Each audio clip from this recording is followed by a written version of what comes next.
கள்ளக்குறிச்சி விஷயத்துல இந்த விஷ சாராயத்தினால 58 பேர் இது வரைக்கும் இறந்திருக்காங்க. அது எண்ணிக்கை கூட வாய்ப்பு இருக்கு. எப்படி பாக்குறீங்க? ஒரு நபர் ஆணையம் அமைச்சிருக்காங்க தமிழக அரசு. எனக்கு இதுல அனுதாபமோ ஆறுதலோ கிடையாது. ஆத்திரம் தான் இருக்கு. இந்த நாட்டுல அதிகபட்சமா நிவாரணம் கொடுத்தது எதுக்குன்னு பாருங்க. சாராயங்குடிச்சு செத்ததுக்கு தான். இது நாடா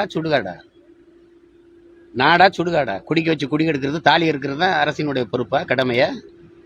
கள்ளச்சாராயம் குடிச்சு சாகிறவன ஊக்கப்படுத்துறீங்க. நீங்க 10 லட்சம் கொடுத்த உடனே குணமாயி வீட்டுக்கு போன மிச்சம் இருந்த சரக்கு கொடுத்து செத்து போறேன். எது 10 லட்சம்னு ஒண்ணு?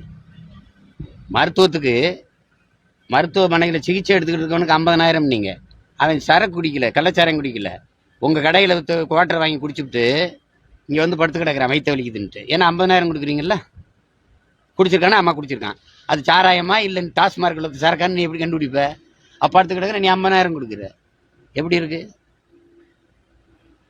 இருக்கு சொல்லுங்க? உழைக்கிறவனு ஊக்கப்படுத்தல, விவசாய ஊக்கப்படுத்தல, மீனவன் செத்ததுக்கு வரல, புயல்ல செத்ததுக்கு வரல, ராணுவத்துல சண்டைக்கு போய் எல்லை பாதுகாப்பு சண்டையில போய் செத்தவனுக்கு நீ வரல, சாராயங்குடி செத்தவனுக்கு போய் விழுந்து போய் பாக்குறீங்க. பிக்சட் டெபாசிட்ல போடுறேன்றீங்க.